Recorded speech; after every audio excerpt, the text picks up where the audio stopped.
Hi family! I am here in Kieran's room right now because I'm just hanging out here. Kieran's over there cooking pancakes. Hello. So it's been a while since I've done an updated video. I haven't done one since I got eye surgery, and everything with that is still good. And so Mom wanted me to do a new one, but I don't really have much to update on. So instead I'm doing one of reflecting back on this past what are you doing over there? He's cooking very loudly. This past almost year of being in Korea, I arrived August 22nd, I think, 2015. And today it is July 16. So I still have about another month before it's officially a year, but close enough. I don't know how many of you my mom told, but I am going to be re-signing my contract. Not for a second year, but for, I think, over a second semester. So maybe like 7 or 8 months longer until, depending on how other job prospects go, until maybe like April or May of 2017. And so before, or I guess after I re-sign my contract, I'll be changing classes. Right now I'm the Orange class teacher, which is the lowest level of English, and I will be trading with Kieran, who is Violet class, which is the highest level. And so we'll be trading for our last few months here. So I also wanted to kind of think back about things that I really liked about Orange class, things I'll miss, things I won't miss, and then maybe I'll get Kieran to come talk about what he thinks too. So, yeah, I guess overall in Korea, I don't know, I think I've become more independent and comfortable with traveling within Korea and outside of it. When I first came, Sarah and I had a hard enough time even finding a bus to Busan, figuring out how that worked, and figuring out the subway system, and now we're fine with that. We do that all the time. It's no problem. And even finding the trip to Japan and booking all of that stuff. And yeah, I guess I've just gotten a little bit more used to being a foreigner and getting used to things that are outside of my comfort zone. A lot of it is food. Thankfully, Kieran's a good cook. Thanks, Kieran. You're welcome. So yeah, with school, I wrote down a list of things for each grade that I'll probably miss. So for my current grade ones, it's weird because in March is the new semester or new school year for our school, and so when I first arrived, my grade ones graduated to grade 2. So I guess this is mainly focused on this last semester when we got new grade 1 students.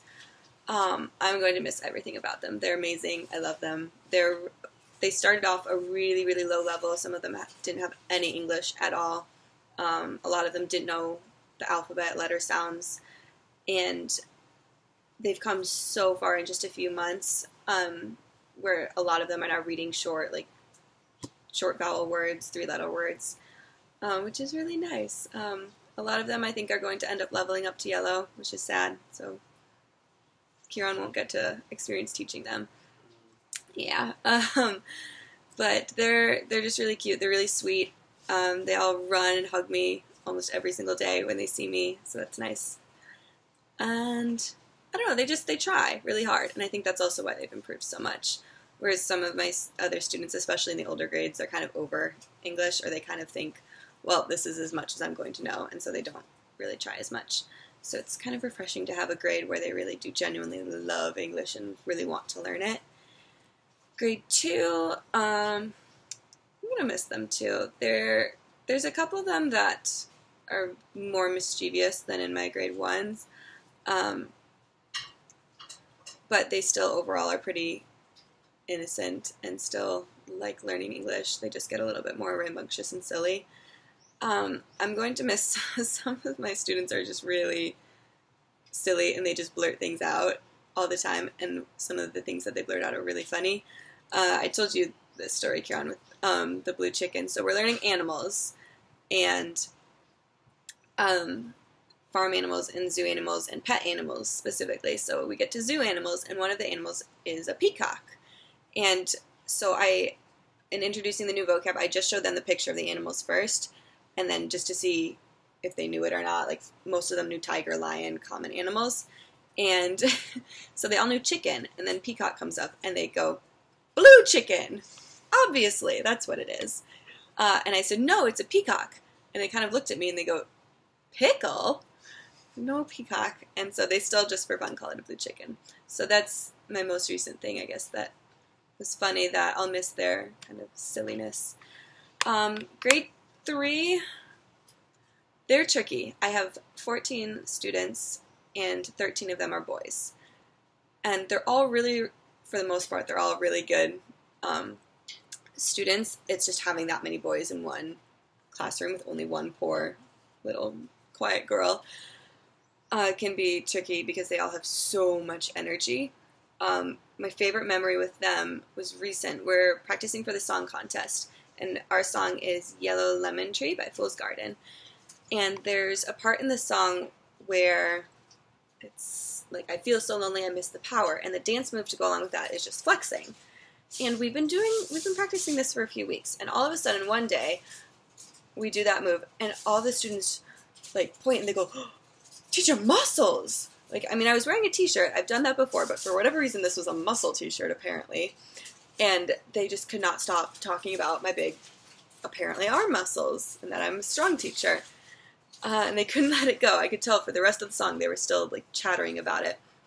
So after the song was finished, they were still talking about it. One of my students, they're third graders, they're small, comes up to me and he's like, okay, teacher. Holds out his arm. He wants to arm wrestle me.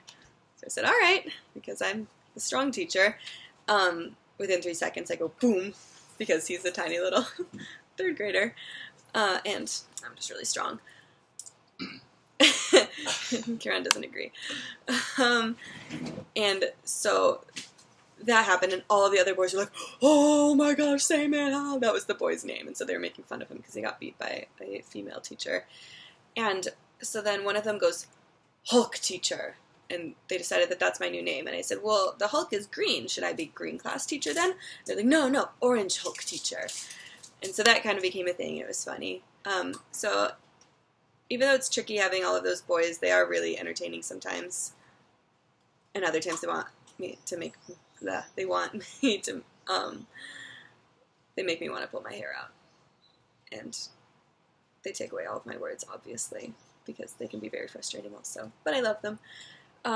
Grade 4 and 5, honestly, it was difficult for me to come up with, like, specific things that I will miss about them. I'll miss their good days. They've recently, because it's the end of the semester, have just come into class and just been like, teacher, game. Teacher, notebook, game. Which has been really frustrating because we can't just do games, even though it's the end of the semester. They've been really unmotivated. But I was thinking back about earlier lessons, and my grade 4s can be pretty silly too. They like to just mess with each other and me. Sometimes, for example, we're learning transportation, and so I asked one student, like, how are you going to get to Japan? The answer is, I'm going to go there by boat or by airplane. And she goes, I'm going to go to Japan by run. No, Hyunchae, you cannot run on the water. Or for another one, we were talking about, because it's about like schedules, calendar dates, they had to write about their birthday and what they wanted to do for their birthday party.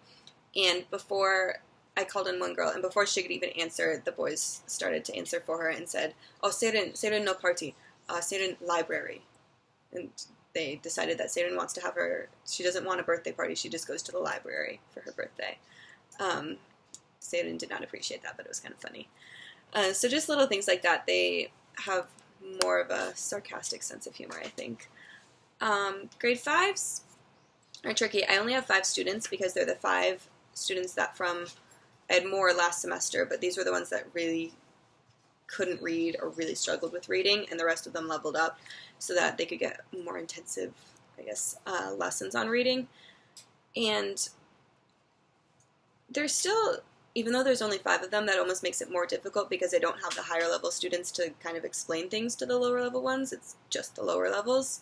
But at the same time, I have a couple of students who couldn't read at all, and even seeing their improvement from the beginning of the semester to the end, especially when they really do put in all of their effort, it was nice. I have one girl that used to really lack confidence, and she wouldn't want to answer questions at all out loud, and now she's volunteering, and she still speaks really, really quietly, but she's at least trying really hard to, I guess, volunteer and speak as much as she's able to.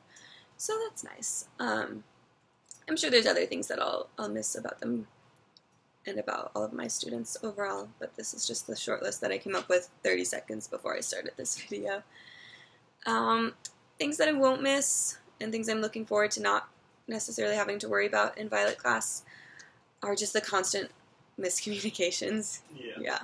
I need Victoria's help a lot with explaining things, and it can be frustrating when a student is trying to tell me something like, oh, I didn't have my homework because I did it, but I left it at home or something. Even a simple concept like that, they aren't able to explain to me, and so that's kind of frustrating. And even just being able to have conversations with them and really get to know them is difficult because we're limited by my 0 level of Korean and their limited level of English. Or I finally do have students that I can sort of have conversations with, or I can tell that they really are starting to understand the material, and it's so nice. We're having productive classes, and then those are the students that then level up. And so then I'm left with the lower students that still can't hold a conversation or still really struggle with the material. And that's how I end up with 5 fifth graders that still can't read, when at this point almost all of my grade 1s can read short vowel words. Like my grade 3's reading level is higher than that of my grade 5's, because all of the ones who can read eventually level up and they do better, and then the ones that can't just stay, and then they're in 5th grade and they can't read, and it's sad because I try to find fun things for us to learn how to read, but it's like baby phonics books, and they don't like that. So yeah, that's something that I won't really miss, and I'm looking forward to being able to converse with the Violet students and get to know them. And yeah, I'll still miss Orange class though, and it'll be nice that I can be teaching Violet and still see my old students. I'm sure that'll be nice for you too, Kieran. Yeah, definitely. Yeah. I know you're grading. Do you have anything you want to talk about missing yours? We can do it later. I can pause it. Okay. I'll think about it. All right.